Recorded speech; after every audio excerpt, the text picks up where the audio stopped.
Razer's line of Blade laptops has been becoming more and more powerful without sacrificing their small and clean design.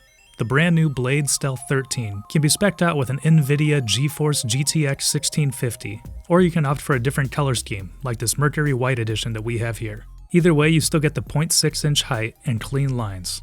Let's check it out. Thanks for watching 9 to 5 Toys. Be sure to like, subscribe, and enable notifications with the bell icon so you don't miss any upcoming videos. Hey everyone, Jordan here with 9 to 5 Toys. We took a look at the rest of the Mercury White lineup a little while ago. For those that want a brighter, more subtle color, this version of the Blade Stealth 13 is a beautiful choice. First off, let's go through the entire lineup of the Blade 13 to see where this edition sits.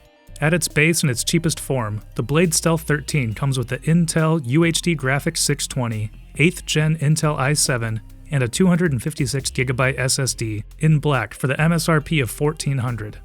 Upgrading the graphics to the Intel Iris Plus graphics gives the 10th Gen Intel i7 and the 256GB SSD in Mercury White for $1,500. With the GeForce MX 150 selected, you can choose between black or pink for the 1600 Full HD resolution and 1900 for the 4K Touch. Both are equipped with the 8th Gen Intel i7. And the top of the line for the Razer Blade Stealth 13 comes in with the GeForce GTX 1650 Max-Q. Full HD and 4K Touch graphics are both available with the 10th Gen Intel i7 and comes with a 512GB SSD.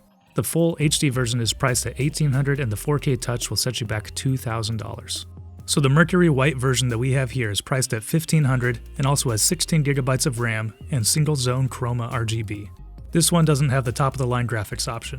Obviously, one of the major selling points of the Blade Stealth 13 is its small design and portability. The 0.6-inch height means that its low profile is easy to take with you anywhere. I think that the Blade line has to be one of the most attractive laptops available out there.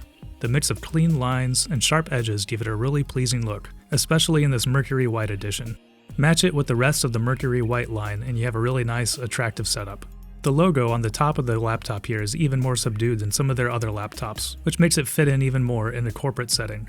For I/O, the Blade 13 packs 2 USB Type-A 3.1 ports for legacy devices.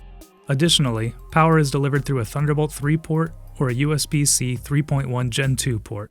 A 3.5mm headphone microphone combo jack rounds out the connectivity. On the bottom of the laptop we see some nice vents for airflow, and the rubber risers that let the laptop stand off of a desk or a lap a little bit for added airflow. Now let's talk about the touch and feel of the laptop. I'm a big fan of Razer keyboards. It feels like they've nailed it with the keyboard on the Blade Stealth 13 as well. It doesn't take much force to press a key down, and it gives some great feedback when depressed. Typing is a breeze on this keyboard. Likewise, the touchpad feels pretty good as well. Personally, I think it's hard to beat Apple when it comes to touchpads, but it feels pretty good on the Blade 13. Tapping the pad for selection feels fluid, and pressing it down isn't too loud, which is appealing for a small laptop like this. The anodized aluminum body of the Blade Stealth 13 feels extremely rigid. When we had the previous Blade 15, it also felt rigid, but the Blade 13 feels even more rigid. I would just imagine this is because of the smaller overall body. Another great selling point of the Blade Stealth 13 is its battery life. When I first opened the laptop, it was at 93% and estimated just over 7 hours of battery life left. That seems pretty great. There are battery saver options in the bottom right that let you select a different setting if you need to increase battery life. Alright, now let's get into some of the performance of the Blade Stealth 13. Running on the battery, with the Intel Iris Plus graphics on the Mercury White edition, with the battery mode set to better battery, running the Heaven benchmark at high settings, it was averaging about 16.9 frames per second, with a benchmark score of 427. Plugged into power and set to high performance, I was getting between 27.5 frames per second and 30 frames per second, with scores ranging from 692 to 742. When playing Apex Legends, the frame rate was a little all over the place. When I was first dropping into the new map, I was getting around 20 to 30 frames per second, and then it would go up in the 50s and 60s when I was on the ground and even in combat. So it's not the greatest performance, but it is playable. If high-speed gaming is your main focus, you'll probably want one of the more powerful models. Overall, the Razer Blade Stealth 13 in Mercury White is a great little laptop.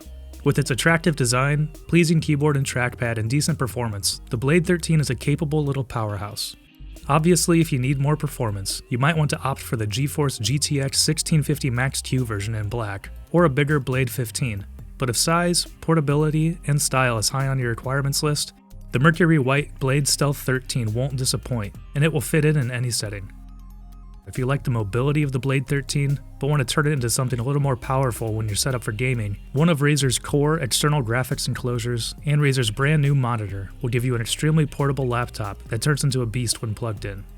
So what do you think of the Mercury White Razer Blade Stealth 13? Let us know in the comments below. Thanks for watching! If you enjoyed this video, please give it a thumbs up and consider subscribing. This is Jordan with 9to5 Toys.